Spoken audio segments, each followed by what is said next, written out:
Guys, what's going on? Welcome to Serial at Midnight. It is 2022, and my name is Heath. I'm excited to talk to you about what I predict for the year 2022 and beyond in the coming days for physical media.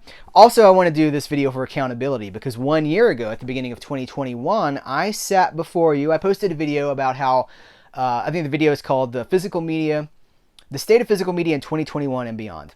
I argue in that video and in all my year-end coverage, 1 year ago, that 2020 was the top of the mountain for physical media and that it would start to decline. I didn't say it was a steep drop-off, it was a cliff and it was all going to end. I said it would begin a decline. You go up and then you start to come back down. I think that my statement was 2020 was the pinnacle because Warner Brothers fired hundreds of people.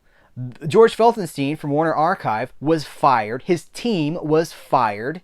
And it was looking pretty grim. It was like a Batman cliffhanger right before the end of the episode. Will Batman survive? It was not looking great.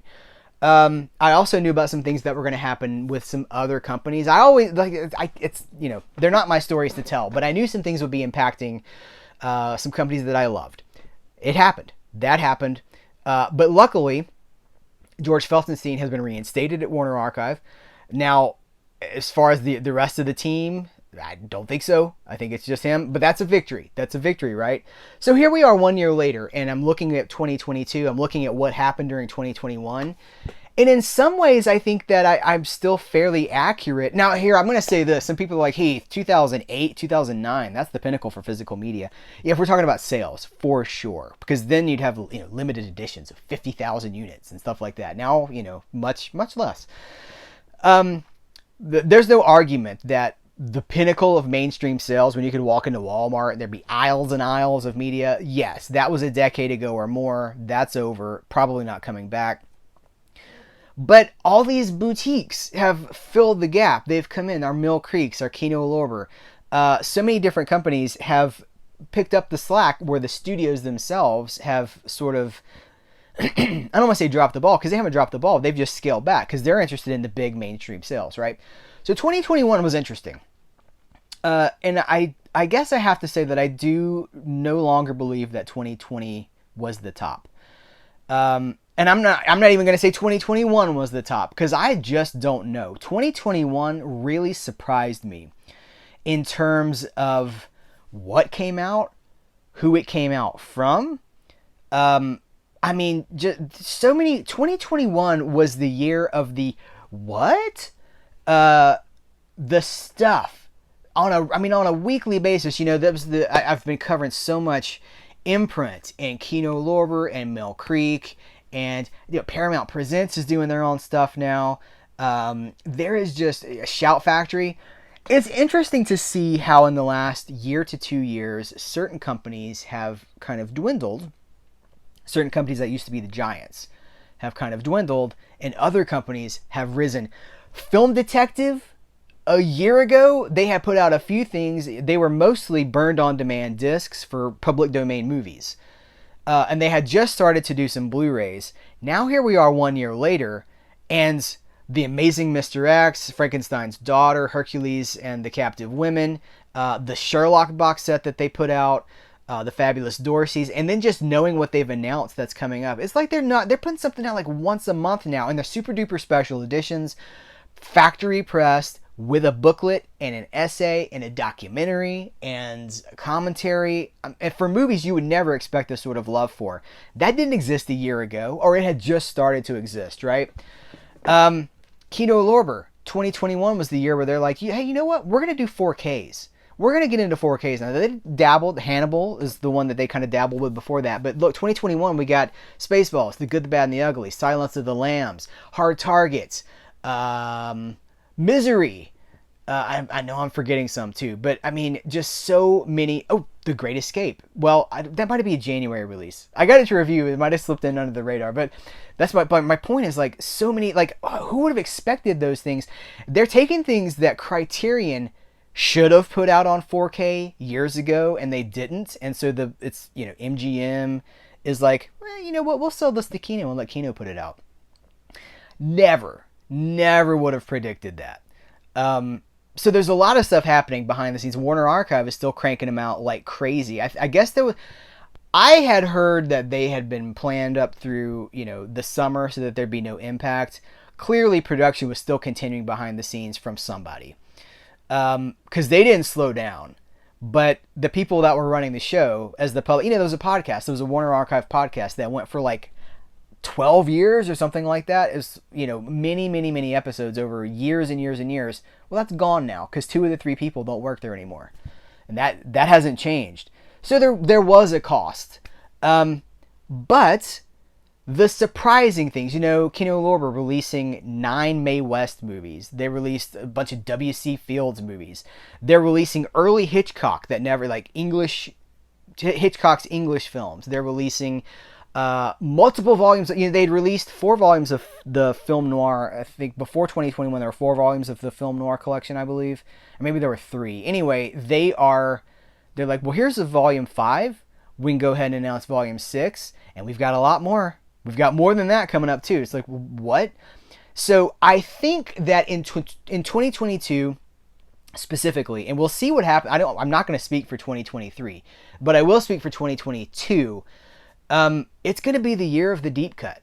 It's the year of the catalog title. The year of, I saw that on cable 25 years ago, and I haven't thought about it since. And that comes out on Blu-ray or 4K. That's where we're at now.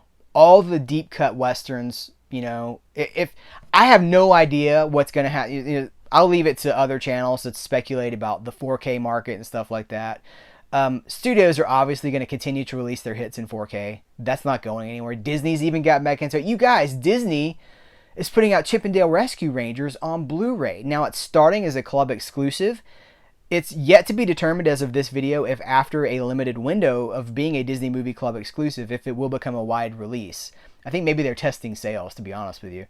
But the complete series of Chip 'n Dale Rescue Rangers, 65 episodes of a cartoon series that I grew up with in the late 80s, early 90s, it's on 6 Blu-rays. 65 episodes on 10 Blu-rays. That's great. And it's $40. It's $40 for a complete, from Disney. This is the company that invented the Vault. Well, the Vault is dead, and it's all there for the taking. They're like, just get it, just sell. That's the mentality that I think we're gonna see, and we are seeing, is like, we're gonna sell this while we can sell it, because the audience, the collector market, the enthusiast market, is smaller. We've gone from these massive mainstream sales, like talking about Walmart. When you go in, there's just aisles and aisles of stuff. To there's a few thousand of us now, but we're a very dedicated few thousand, and as long as we're there, willing to spend our money, companies are going to serve us with stuff like Chip 'n Dale's Rescue Rangers, with stuff like Mae West and W.C. Fields and Alan Ladd movies, and like, hey, here's this Charlton Heston jungle movie from the 50s that influenced Indiana Jones. You get that on Blu-ray this year with a documentary and a commentary. How about that? You get a car, and you get a car. Everybody gets a car. Look under your seat. You've got a naked jungle Blu-ray under your seat. It's charming times, and I gotta say, I am tremendously excited about it. So yeah, I'll leave the, will the Batman movies be getting reissued on? So like, I'll leave that to the people that talk about mainstream stuff. I'm not really interested in that. I'll talk about some of it as it happens. I'm more excited about the catalog titles. When I was a kid, first coming to discover movies, and you would walk those video aisles. It's not the same on Netflix or on a streaming service. You would walk the aisles, look at the box art, pick them up, read them. You're holding them. That is an experience that I think a lot of us have been chasing for our entire adult lives. And I think that it's about to level up. It's about to get even better. So out of a message of not negativity, but of maybe a little bit pessimistic, I thought I was being practical.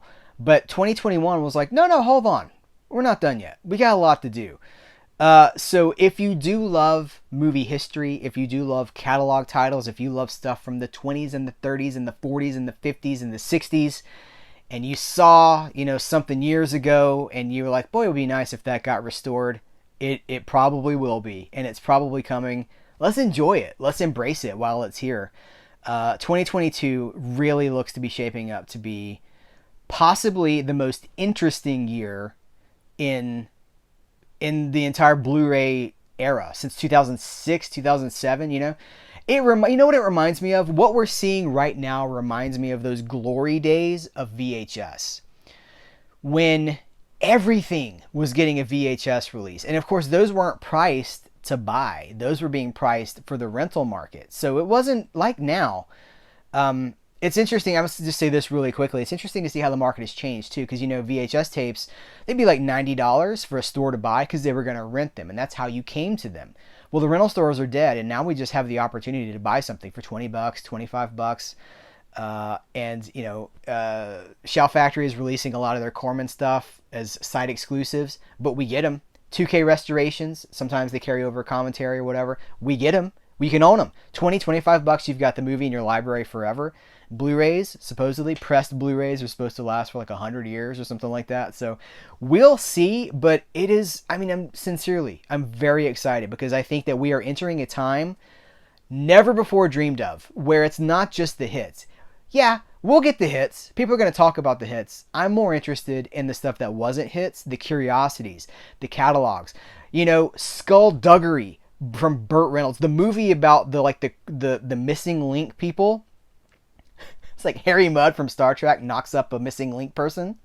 Like, whoa, that movie with Burt Reynolds, that got a Blu-ray release in 2021. Who would have thought that was coming? 2022, who knows? The stuff that I do know about, because I always know more than I can say, right? The stuff that I do know about, man, unbelievable. Buckle up, Buttercup. We're going for a ride in 2022. It's going to be the best. It's going to be off the chain, y'all. It's going to be absolutely fantastic. So again, I want to put out excitement and joy, and that's how I feel. I never saw this coming. So I'm going to put my seatbelt on, and we're going to be, Serial at Midnight is it. We get the front row seat, right? We're at the front of the roller coaster, not the one that's going down. We're at the front of the roller coaster, and we are going to experience this together. So stay with us. If you're not subscribed to this channel, please subscribe to this channel. I don't say this very often, but do that notifications thing so you know when I put something up new. Doing videos 3, 4, sometimes 5 days a week. Doing written reviews that I post about for the people that subscribe to this channel. I do text posts to let you know, hey, there's a new review up. Sometimes 2, 3, 4 times a week for those as well. Don't miss anything. You don't want to miss anything. Where we're going, one, we won't need roads. But where we're going, you don't want to miss it. So sign up for those notifications and let's experience it together. Guys, I'm so excited about what's coming. I hope that you are too. Take care. Until next time, here's where to go and here's what to do.